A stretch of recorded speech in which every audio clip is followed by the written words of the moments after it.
Abra sua Bíblia no Salmo número 50. Salmo número 50. E vamos fazer a leitura dos seus 23 versículos. Salmo 50. A Bíblia diz: fala o poderoso, o Senhor Deus, e chama a terra desde o levante até o poente, desde Sião, excelência de formosura, resplandece Deus. Vem o nosso Deus e não guarda silêncio, perante ele arde um fogo devorador, ao seu redor esbraveja grande tormenta, intima os céus lá em cima a terra para julgar o seu povo. Congregai os meus santos, os que comigo fizeram aliança por meio de sacrifícios. Os céus anunciam a sua justiça, porque é o próprio Deus que julga. Escuta, povo meu, e eu falarei, ó Israel, e eu testemunharei contra ti. Eu sou Deus, o teu Deus. Não te repreendo pelos teus sacrifícios, nem pelos teus holocaustos continuamente perante mim. De tua casa não aceitarei novilhos nem bodes dos teus apriscos, pois são meus todos os animais do bosque, as alimárias aos milhares sobre as montanhas. Conheço todas as aves dos montes, e são meus todos os animais que pululam no campo. Se eu tivesse fome, não te diria, pois o mundo é meu, e quanto nele se contém. Acaso como eu carne de touros, ou bebo sangue de cabritos? Oferece a Deus sacrifício de ações de graça, cumpre os teus votos para com o Altíssimo. Invoca-me no dia da angústia, e eu te livrarei, e tu me glorificarás. Mas ao ímpio, diz Deus, de que te serve repetires os meus preceitos e teres nos lábios a minha aliança? Uma vez que aborreces a disciplina e rejeitas as minhas palavras, se vês um ladrão, tu te comprases nele, e aos adúlteros te associas, soltas a boca para o mal e a tua língua trama enganos, sentas-te para falar contra teu irmão e difamas o filho de tua mãe. Tem feito estas coisas e eu me calei. Pensavas que eu era teu igual, mas eu te arguirei e porei tudo à tua vista. Considerai, pois, nisto vós que vos esqueceis de Deus, para que não vos despedace sem haver quem vos livre. O que me oferece sacrifício de ações de graça, esse me glorificará, e ao que prepara o seu caminho, dar-lhe-ei que veja a salvação de Deus. Amém. Senhor Jesus, fala conosco através da Tua palavra, nos dá entendimento pelo poder do Teu Espírito, ministra ao nosso Espírito aquilo que precisamos ouvir, Pai. E usa, Senhor, a minha vida como instrumento em Tuas mãos, enche-me do poder e da unção do Espírito Santo, para que eu seja capaz de ministrar a Tua palavra, de modo que ela quebre barreiras de entendimento, distrações, para que todos nós possamos dar ouvidos à Tua voz, porque é ela que queremos ouvir essa manhã, e não as filosofias e doutrinas deste mundo. Fala conosco, Pai, eu te peço, em nome de Jesus. Amém. Podem sentar, queridos. Amados, este é um salmo que não foi escrito por Davi, foi escrito por Asaf, mas ele mostra também muito bem a essência do caráter de Deus, de quem é Deus, de como ele apresenta o Senhor aqui. E uma coisa que chama atenção é como Deus também deseja que lhe seja prestado culto, porque esse é o assunto deste salmo: quem é Deus, como ele se apresenta e qual é o culto que ele deseja dos seus. Então, nós temos no início logo deste salmo, nos 6 primeiros versículos, Deus se apresentando ao seu povo pela boca do salmista, falando, mostrando quem é ele, sua glória e sua justiça. Então vamos ler novamente o versículo 1. Olha como ele se apresenta: fala o poderoso, o Senhor Deus, e chama a terra desde o levante até ao poente. Quem é que está falando? O poderoso, poderoso Deus. Nós não louvamos assim? Nós o conhecemos como Deus poderoso. Então este é o que está falando com a igreja, este é o que está falando com Israel através do Salmo, o poderoso. Versículo 2: desde Sião, excelência de formosura, resplandece Deus. Um Deus que resplandece, resplandecente, de glória, de poder, é o anúncio da palavra. Versículo 3: vem o nosso Deus e não guarda silêncio. Perante ele arde um fogo devorador. Ao seu redor esbraveja grande tormenta. Veja, diz que há um fogo devorador na presença de Deus. Então Deus está se apresentando ao seu povo, mas essa imagem é muito diferente da imagem que muitas pessoas fazem de Deus. Eu não sei o que passa na cabeça de certas pessoas quando ouvem a palavra Deus. Talvez muitos façam como eu antigamente, né? Imaginava um velhinho de barba, bem gordinho, né? Sentado num trono e reinando e governando, atirando raios aqui e ali. Talvez seja essa a imagem que alguma pessoa tem, ou outras imaginem o mesmo velhinho, mas muito bonzinho, como um tipo de Papai Noel, né? Que tem uma imagem bem sugestiva, né? Aquela barba branca, aquela barriga protuberante, né? Então é um velhinho bom, é o bom velhinho. Mas o que a Bíblia mostra para a gente é uma imagem muito diferente. Não é uma imagem de fraqueza, não é uma imagem de distância, uma imagem de um ser inanimado representado por alguma estátua ou figura, mas alguém poderoso, alguém resplandecente, alguém cujo trono tem um fogo devorador, alguém que detém toda a glória e toda a majestade. Nenhum retrato, nenhuma figura é capaz de relatar o que o salmista relata aqui por suas palavras. E no versículo 4, ele continua dizendo: intima os céus lá em cima e a terra para fazer o quê? Para julgar o seu povo. Então é um Deus que exerce juízo. Então há juízo associado a Deus. Existe amor associado a Deus, o que você acha?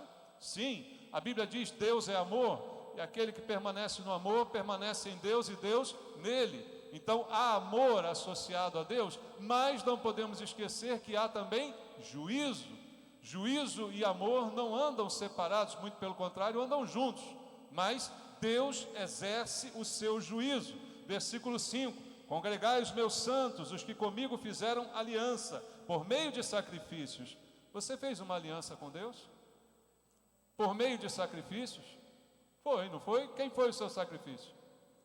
Quem foi o sacrifício que você apresentou? Jesus. Jesus foi o sacrifício que você apresentou a Deus para com Ele ter uma aliança, ou não? A nossa aliança com Deus não é baseada no sangue de Jesus? Nós não tomamos o cálice da nova aliança?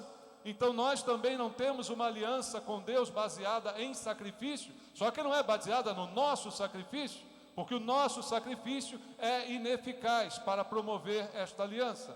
Mas Jesus se sacrificou por nós, deu seu sangue por nós, e nós o apresentamos a Deus como sacrifício pelos nossos pecados, e com Ele, por isso, fizemos uma aliança.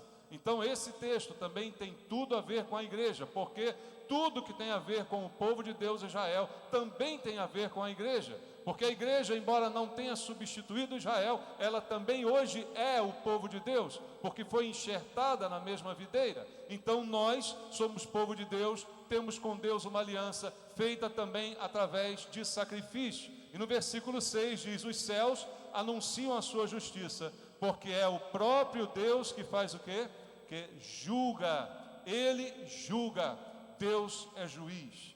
Nós temos uma aliança com Deus por meio do sangue de Cristo que nos purificou. Nós temos um contrato, um pacto, um testamento com Deus, porque Jesus nos proporcionou isto. Mas Deus é poderoso, é resplandecente, é fogo consumidor, e Ele é o que julga todas as coisas. Então o Salmo nos começa dando uma imagem de Deus perfeita, daquilo que realmente Deus é.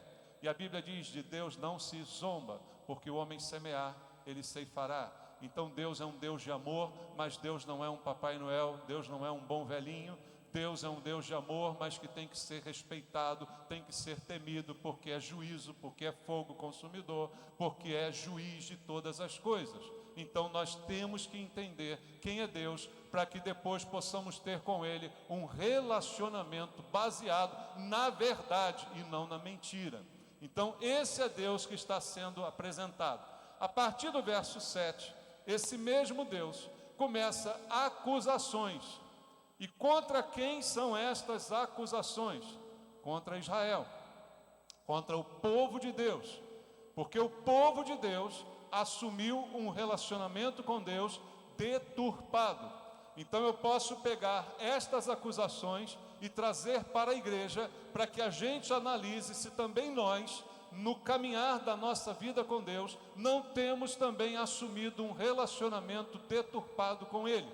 Vou ler aqui as acusações, vou tentar explicá-las e vou tentar ver com você se elas se aplicam a mim, se elas se aplicam a nós, para saber se nós também estamos incorrendo no mesmo erro. Veja, escuta, ó povo meu, eu falarei, ó Israel, e eu testemunharei contra ti, ele diz no versículo 7. Deus começa a falar com Israel, testemunhando contra Israel, algumas coisas que ele tinha contra o procedimento daquele povo. No verso 8 e no verso 9 ele diz: não te repreendo pelos teus sacrifícios, nem pelos teus holocaustos continuamente perante mim. De tua casa não aceitarei novilhos nem bodes dos teus apriscos, diz o Senhor. Veja o que ele está dizendo, não é pelos sacrifícios que ele está aborrecido. Ele diz: eu não vou te repreender pelos teus sacrifícios, porque afinal de contas, fui eu mesmo que os ordenei. Se vocês fazem sacrifícios, foi porque estão obedecendo a algo que eu ordenei. Então eu não condeno vocês pelos sacrifícios. É assim que Deus começa a sua acusação contra Israel. E aí no versículo 10 em diante, ele vai explicar: pois são meus todos os animais do bosque e as alimárias aos milhares sobre as montanhas. Conheço todas as aves dos montes, são meus todos os animais que pululam no campo. Se eu tivesse fome, não diria, pois o mundo é meu, quanto nele se contém. Acaso como eu carne de touros, ou bebo sangue de cabritos? Olha a pergunta que Deus está fazendo a eles. Então, não é pelos sacrifícios que ele está repreendendo, mas é pelo que as pessoas pensavam que os sacrifícios significavam. Eles tinham uma ideia errada a respeito do sacrifício. Israel tinha essa ideia errada e tem até hoje. O judeu ainda tem até hoje essa ideia errada a respeito de Deus. Essa religiosidade que não tem sentido, até hoje é encontrada no povo de Israel, porque não entenderam o princípio que Deus queria ensinar com o sacrifício. Deus instituiu o sacrifício baseado num princípio.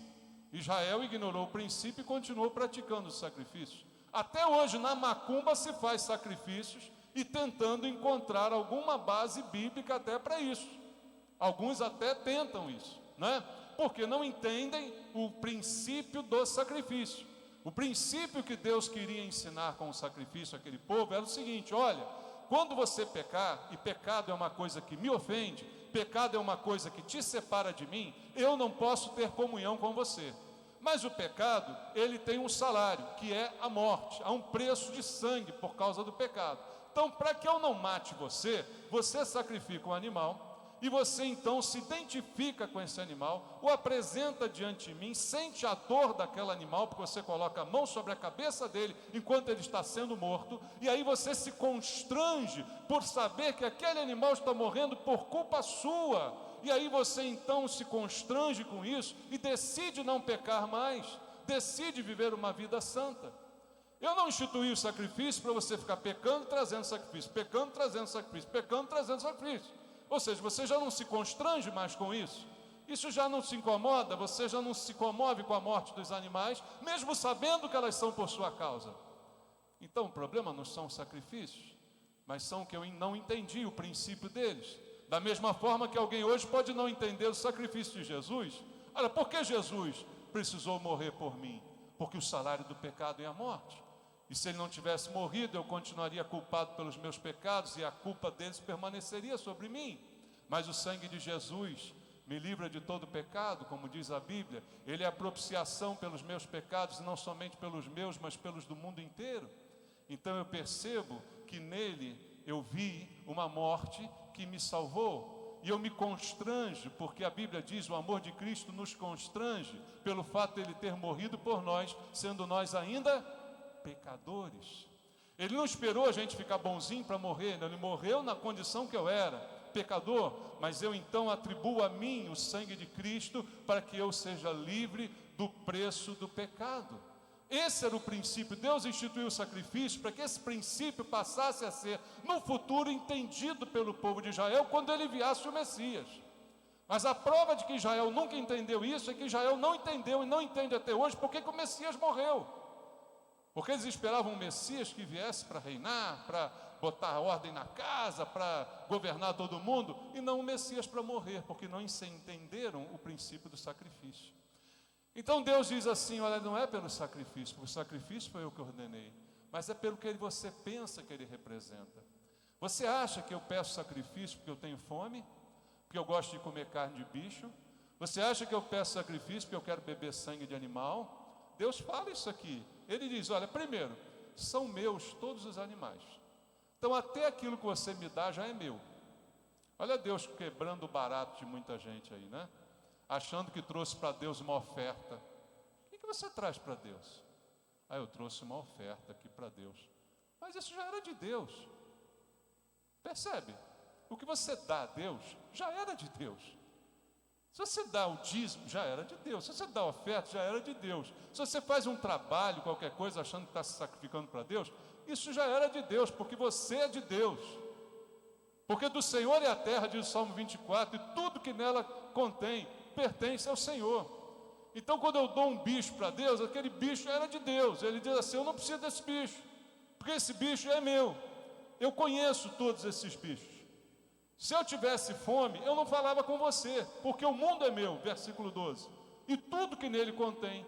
Então se você acha que está me dando um bicho para eu comer, olha, você está iludido, está muito iludido com isso. Eu não como bicho. E se eu precisasse comer bicho, se eu tivesse fome, eu não falava contigo, eu mesmo comia, porque eu sou o dono de tudo. Está entendendo o que o Salmo está dizendo? E no versículo 13, ele diz: acaso como eu carne de touros ou bebo sangue de cabritos? Você acha que eu como isso, eu bebo isso? Ou seja, você está fazendo algo que você não entende por que está fazendo, ou pior, você pensa que está fazendo por um motivo que não é o motivo que eu pedi para você fazer. Então essa é a acusação de Deus contra aquele povo. E o problema nosso, e isso aí inclui a igreja também como povo de Deus, que tem muitas características teimosas de Israel, é que a gente pensa, acha que pode agradar a Deus com ofertas, com sacrifícios ou com penitências. Isso sempre esteve na cabeça da igreja de maneira geral, exceto alguns que sempre se mantêm fiel. O remanescente sempre se mantém fiel e não se deixa contaminar por essas heresias. Mas hoje na igreja, no Brasil e ao redor do mundo, existe gente que pensa, que acha que sacrifícios, que coisas que dá, que ofertas, que penitências agradam a Deus e o tornam propício a nós.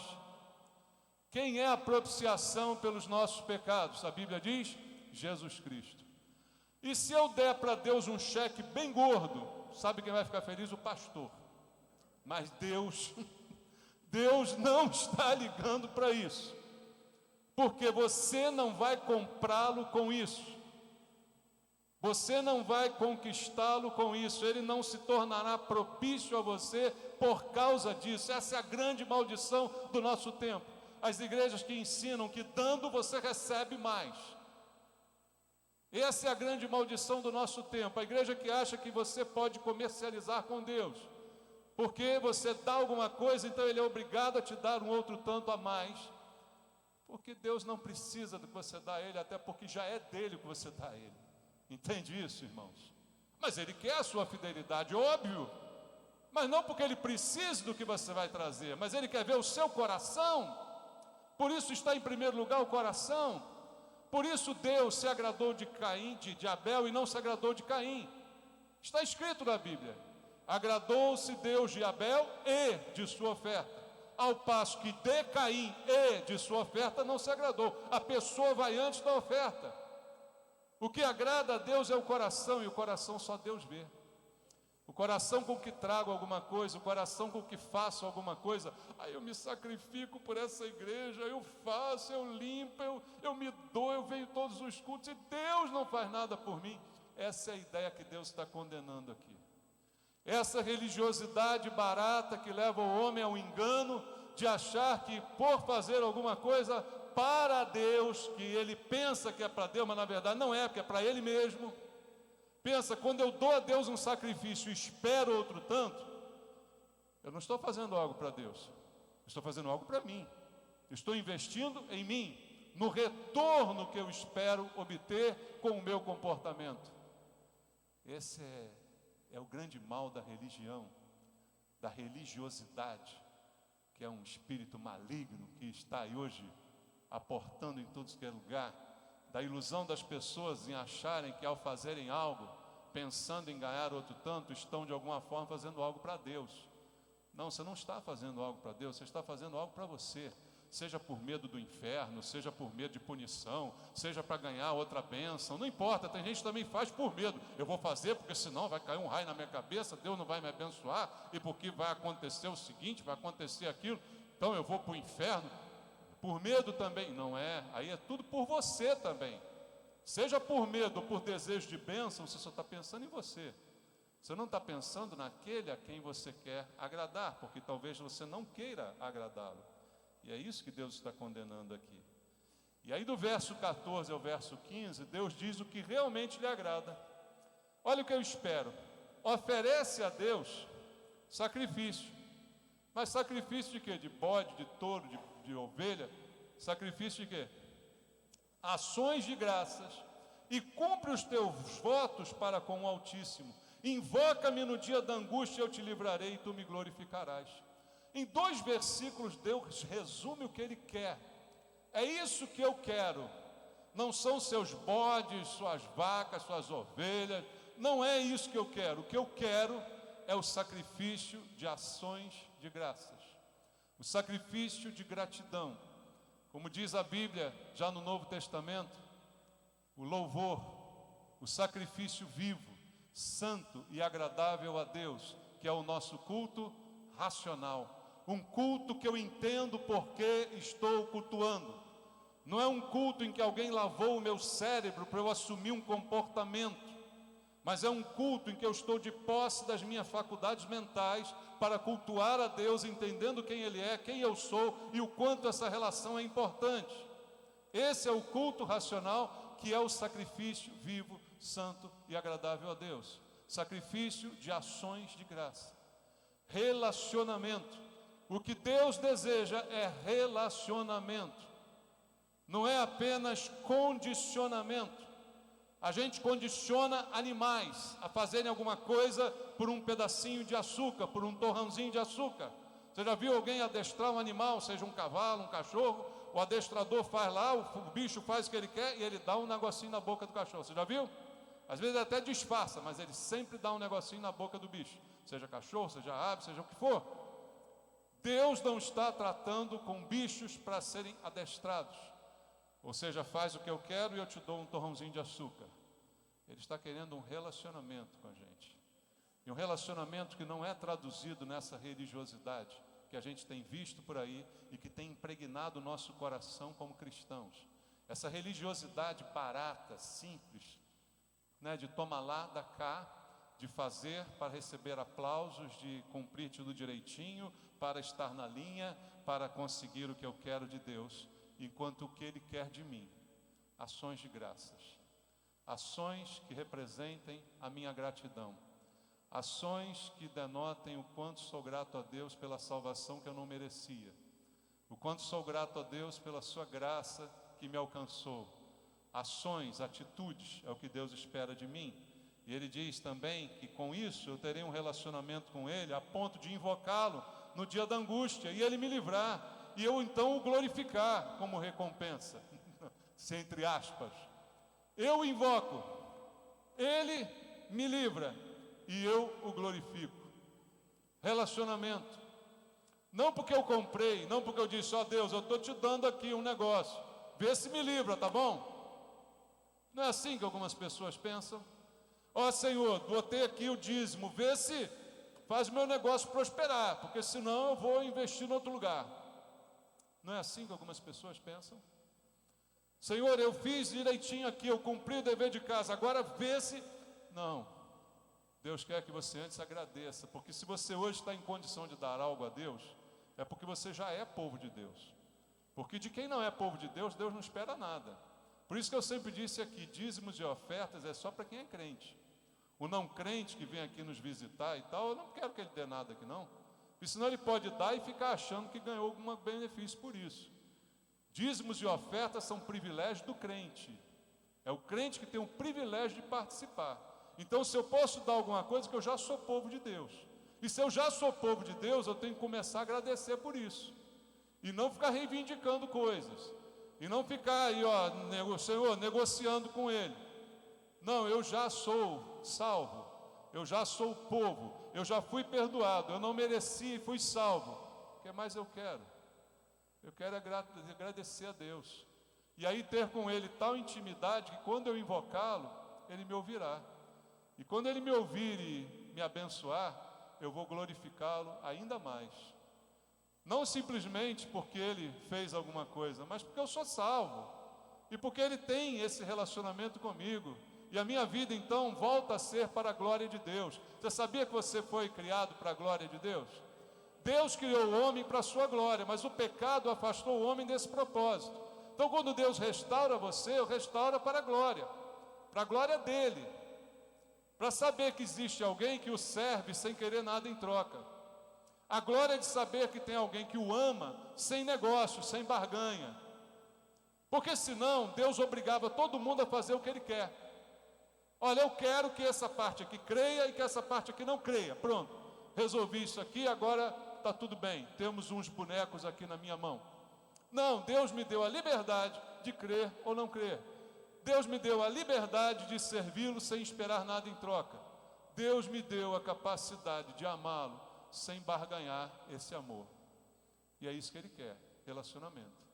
Mas o povo começou a fazer tudo diferente. E Ele diz, olha, cumpre os teus votos na presença do Senhor. O que é isso? Falou, cumpre a tua palavra. Porque Deus, quando fala, cumpre a dele, não cumpre? E a gente, irmãos?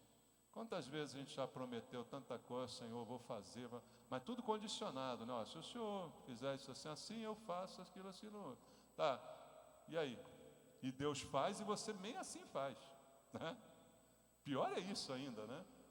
Mas Deus não quer que a sua palavra seja condicionada a alguma coisa. Porque a dele é incondicional, Ele prometeu, Ele vai fazer. A Bíblia diz, embora o homem seja infiel, Deus permanece fiel. Porque Deus não muda. Deus não varia com o tempo, entende? A gente que varia muito.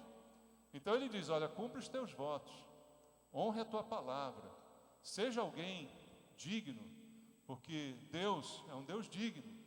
Seja alguém digno, que dê glória a Deus. É isso que Ele quer. E aí, depois de dizer simplesmente o que Ele quer, Ele começa aqui uma sessão de condenação para quem faz o contrário. E aí está aqui para a gente refletir.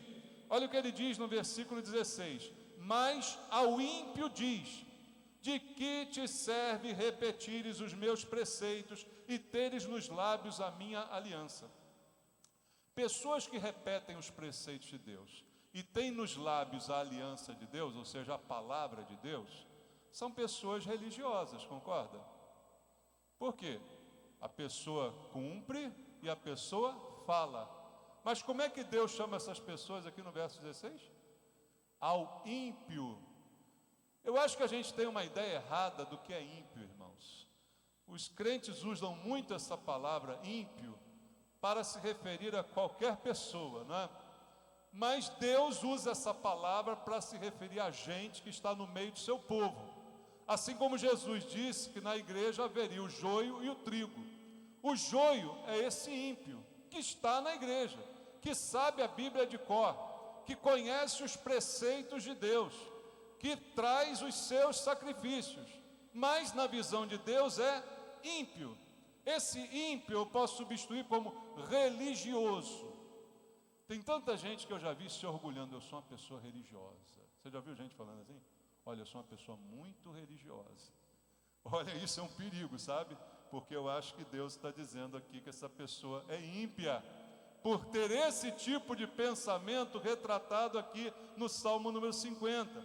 Repete as palavras de Deus, tem a lei de cor, sabe de cor e salteado, versículos e mais versículos, livros inteiros da Bíblia, conhece tudo a respeito de Deus, mas Deus a chama de ímpia. Versículo 17: uma vez que aborreces a disciplina e rejeitas as minhas palavras. Uma coisa é você saber as palavras, outra coisa é você colocar em prática as palavras. Eu conheço a Bíblia toda, tem gente que conhece a Bíblia toda, é estudioso da Bíblia, mas é ateu. E aí? Tem gente, talvez na igreja, que conheça a Bíblia, que é uma maravilha, mas não coloca em prática o que está na Bíblia.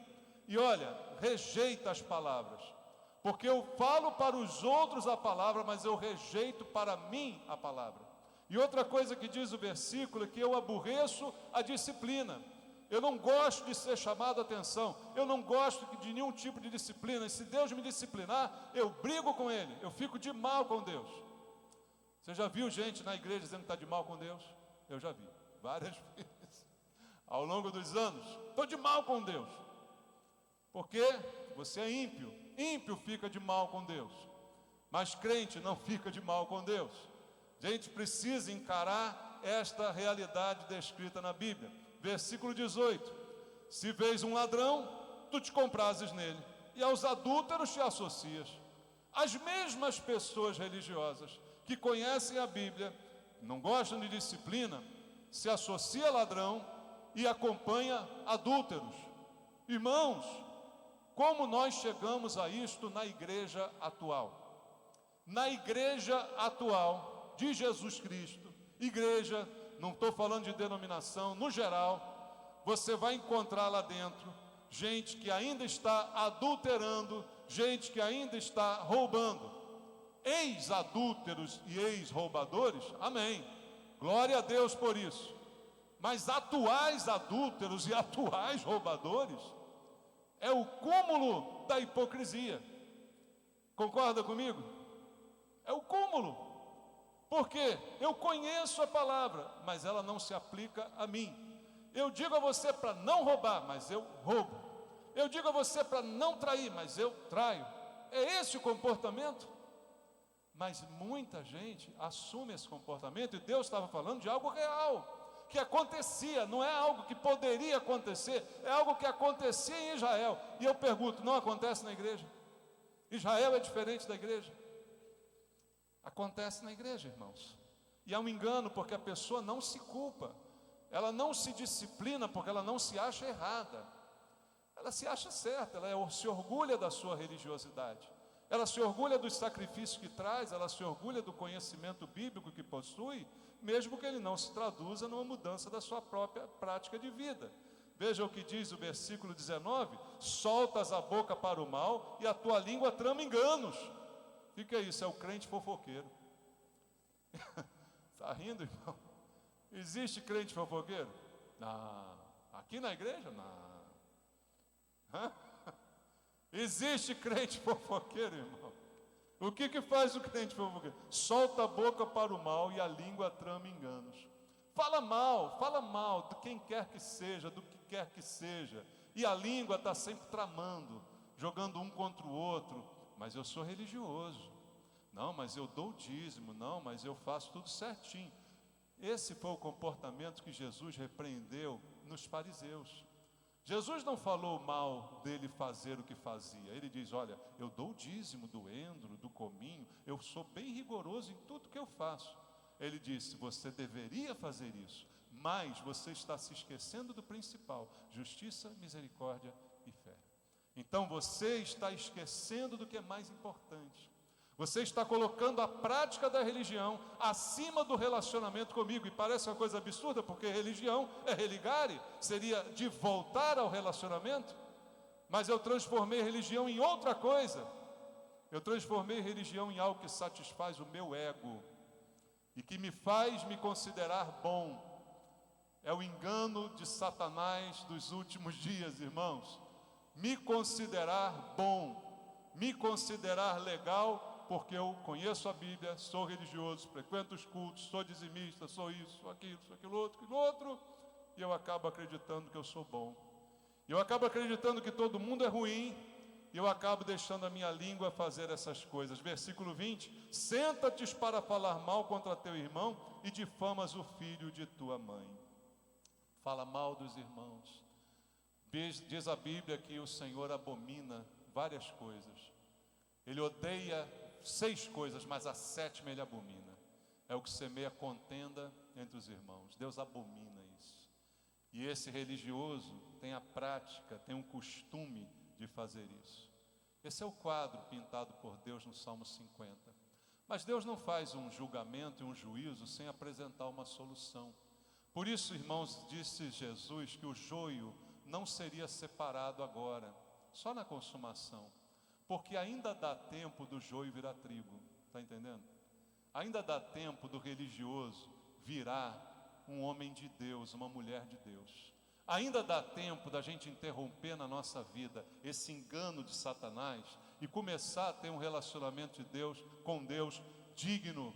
Ainda dá tempo da gente interromper essa coisa maligna que é colocada na cabeça da gente. Então, a partir do versículo 22, Deus dá a solução em 2 simples versículos. Considerai, pois, nisto, vós que vos esqueceis de Deus.